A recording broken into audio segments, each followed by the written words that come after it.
Verificando que el sistema me indica que está grabando y ustedes, los presentes, están avisados. Se les comenta que en la parte inferior de la pantalla aparece el fondo de la plataforma de Teams y las personas que se conectaron oportunamente. En esta ocasión voy a hacer la explicación del problema 2031 del libro de física de la serie de Schaum. Se llama Física General y corresponde al tema de la primera ley de la termodinámica. En esta ocasión vamos a leer primero el problema para identificar el contexto.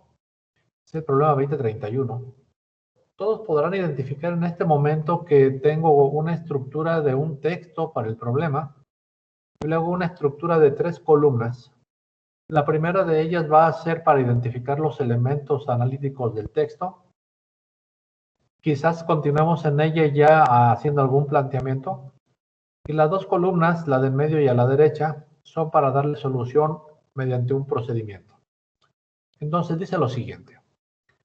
El calor específico del aire a volumen constante es CV igual a 0.175 calorías por cada gramo por cada grado centígrado. Viene un inciso directamente. Pregunta 1, inciso A. ¿En cuánto cambia la energía interna de 5 gramos de aire cuando se calientan de 20 a 400 grados centígrados? Ya tengo una pregunta. Tengo una segunda pregunta o reactivo, inciso B. Supóngase que 5 gramos de aire se comprimen adiabáticamente. Evidentemente tenemos que identificar qué es eso. De tal forma que se eleva su temperatura de 20 grados centígrados a 400 grados centígrados. Y la pregunta asociada es, ¿cuánto trabajo debe efectuarse sobre el aire para comprimirlo? Bueno, tendremos que hacerlo en partes, evidentemente. Y vamos a atender la parte 1, el inciso A. Disponemos de un dato para el aire, que es su calor específico. 0.175 calorías por cada gramo por cada grado centígrado. Si nosotros retomamos un poquito el significado del calor específico, entonces podemos interpretar que por cada gramo de aire se requieren 0.175 calorías para incrementar su temperatura 1 grado centígrado. Calor específico. Pregunta inciso A. ¿En cuánto cambia la energía interna? La masa que identificamos es 5 gramos de aire. Y también tenemos un dato adicional. Ese cambio de energía interna se da cuando se agrega calor. Cuando se calienta, tenemos una temperatura de referencia de 20 grados centígrados y una temperatura final, hacia donde se calentó, de 400 grados centígrados. Todo parece ser muy fácil y muy directo, excepto que como es primera ley de termodinámica y el aire es un gas, es una mezcla de gases que se puede comportar como un gas. Entonces identificamos que en esta ocasión se agrega energía en forma de calor. Y que esta energía se va a almacenar en el aire como energía interna. Identificamos esa parte y ahora sí, bajo este análisis, en la primera columna que mencioné previamente, vamos a disponer del dato calor específico, la pregunta expresada en forma algebraica, cuánto vale el cambio de energía interna como un delta U mayúscula. La masa con la cual vamos a trabajar es 5 gramos, que de manera inmediata podemos expresar como 5 por 10 a la menos 3 kilogramos, en caso de requerirlo para una consistencia de unidades. Nuestra temperatura de referencia o inicial es 20 grados centígrados y nuestra temperatura final, una vez que se ha agregado la energía, calor, es de 400 grados centígrados. Tenemos una situación interesante, el volumen. Voy a identificar el análisis en el análisis de mi enunciado. el calor específico del aire a volumen constante. Tengo un dato adicional, volumen constante. Por lo tanto, el proceso es a volumen constante. O sea que el volumen del aire evidentemente no cambia. Es un proceso isocórico. Volumen. Bueno, y creo que me estoy equivocando en isocórico. Volumen constante es simplemente eso, volumen constante. Qué osote, ¿no? Entonces disponemos, no es isocórico, disponemos simplemente de un proceso a volumen constante. Nosotros para el inciso B tenemos un proceso adiabático, pero lo dejamos para ese momento. Identificamos en el inciso A nuestra primera ley de la termodinámica como parte de la metodología para solucionar nuestro problema, una vez que identificamos los múltiples elementos. Evidentemente, el dato de volumen constante tiene una implicación directa, ya que es un gas. Y la implicación del volumen constante es que no hay expansión o no hay compresión, lo que significa que el trabajo asociado por expansión o compresión es igual a cero. De lo que podemos identificar que delta W en la primera ley de la termodinámica es igual a cero. Lo pusimos con rojito y a manera de simbolizar esa competencia que debe identificarse de manera conceptual con el volumen constante. Para el inciso A, entonces, nuestra primera ley de la termodinámica se simplifica a un delta Q igual a delta U, lo que implica que si yo calculo la cantidad de calor que se agregó al aire, en ese momento estoy calculando cuánto se incrementó su energía interna. Tenemos como datos la temperatura, pero no necesariamente el calor varía la temperatura. La temperatura en el caso de los gases puede variar también por un cambio en la presión. Y de ahí la utilidad de calor específico a presión constante o calor específico a volumen constante. También tenemos un volumen constante para nuestro calor específico. Podemos utilizar la definición de calor específico como delta Q es igual a la masa por el calor específico de la sustancia o material por el cambio de temperatura.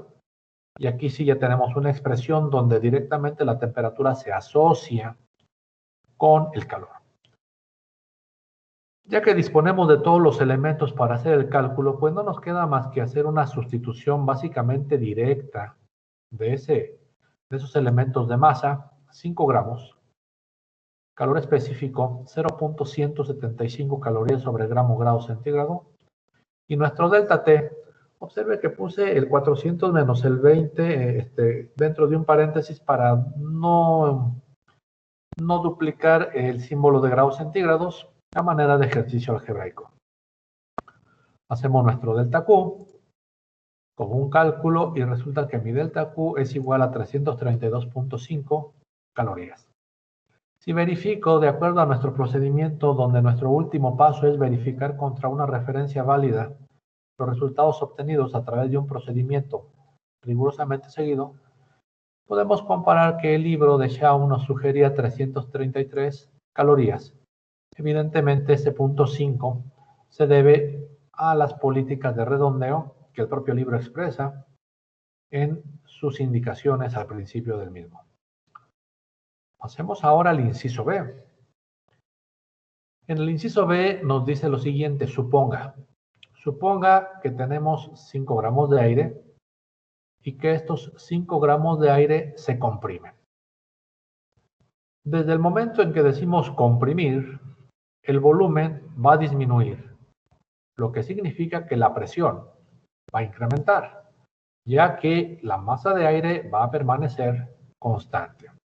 Pero no solo eso, me están dando la indicación de que este proceso ocurre, o sea, esta compresión ocurre de manera adiabática. Atendiendo a la definición de proceso adiabático, nos damos cuenta que la condición existente o prevaleciente es que no se agrega calor. Reiterando, no se agrega calor. ¿Eso qué significa? Pues aquí tenemos un ejemplo muy claro, que elevar una temperatura de 20 a 400 grados centígrados no necesariamente requiere que se le agregue calor, en especial si hablamos de un gas. Este calor se va a obtener por el grado de compresión o el delta P que vamos a trabajar. Sin embargo, parece ser que en este momento no tenemos elementos para un delta P. Y en este sentido, entramos directamente con la primera ley de la termodinámica, ya que nos pregunta lo siguiente: la cantidad de trabajo requerida para comprimir ese aire. Ok, entonces ese delta P puede simbolizarse como un delta W, porque delta W está involucrado en la primera ley de la termodinámica, mientras que delta P está involucrado en la ley de los gases, o en las leyes, en todo caso, estado 1, estado 2 de los gases, o una sola presión para la ley general de los gases. Empezamos la solución del inciso B identificando que tenemos un proceso adiabático, una masa de 5 gramos, temperatura inicial de 20 gramos, temperatura final de 20 grados centígrados, temperatura final de 400 grados centígrados, y el proceso adiabático algebraicamente significa que delta Q es igual a 0. Aplicamos nuestra primera ley de la termodinámica como referencia para establecer e indicar cuál será nuestro modelo matemático a seguir. Y ya que delta Q es igual a 0, entonces mediante un simple despeje podemos determinar que delta U, energía interna o cambio de energía interna, es igual a menos delta W. En este punto quizás nos quede cierta duda. ¿Qué es lo que puedo calcular? ¿Delta W o puedo calcular delta U? Evidentemente eso lo sabremos dando un repasito a nuestros datos disponibles. Como usted puede apreciar, tengo una nota donde dice que hablamos de ciertas condiciones parecidas a las del inciso A. Y las condiciones que son las mismas, evidentemente las podemos tomar de manera inmediata. Lo que nos permite generar una analogía por lo tanto, en una condición de implicación. Delta U es igual a delta Q. Y aquí tengo dentro de la implicación lo siguiente, ya que en el inciso A pude calcular delta U a través de un delta Q. En esta ocasión, aunque no tengo un delta Q, yo conozco ese delta U. ¿Cómo lo conozco? Observe la variabilidad de la temperatura, observe la masa que disponemos, y esa es la similitud que tenemos con el inciso A. Por lo tanto, ahora sí, con toda la validez del mundo, por lo tanto, delta U, que ya establecimos como igual a menos delta W, es igual a 332.5 calorías. Recordemos también que el signo del trabajo es si el trabajo se hace sobre el sistema, es hacia adentro del sistema, tiene su simbología positiva, negativa, o si se hace hacia afuera del sistema. A veces nos causa ese conflicto, ¿no? Que el sistema recibe trabajo o el sistema es el que hace el trabajo. En esta situación, el sistema es el aire. Entonces, como el resultado que nos expresan o nos piden calcular está dado en joules, evidentemente el valor de calorías que disponemos hay que pasarlo a joules. Por ahí a la hora de sacar la foto me faltó el paréntesis de cierre. Entonces tenemos que al calcular en joules nuestro delta W, disponemos que son 332.5 calorías con su equivalente de 4.184 joules sobre una caloría. Efectuamos el cálculo y en ese sentido tenemos un trabajo negativo. O sea que el trabajo fue realizado sobre el aire, ya que el aire lo estamos apachurrando, lo estamos comprimiendo y entonces el trabajo va de afuera hacia adentro. De afuera del aire hacia adentro del aire, de afuera del sistema al interior del sistema. Esta es la explicación del signo y la aproximación bastante aceptable con relación a el inciso B de 1390 joules. Voy a cortar aquí la explicación de este video con objeto de que no se haga tan largo, porque en la ocasión anterior, bueno, tuve que hacer algunos ajustes para poderlo publicar. En este momento voy a iniciar a cancelar la grabación.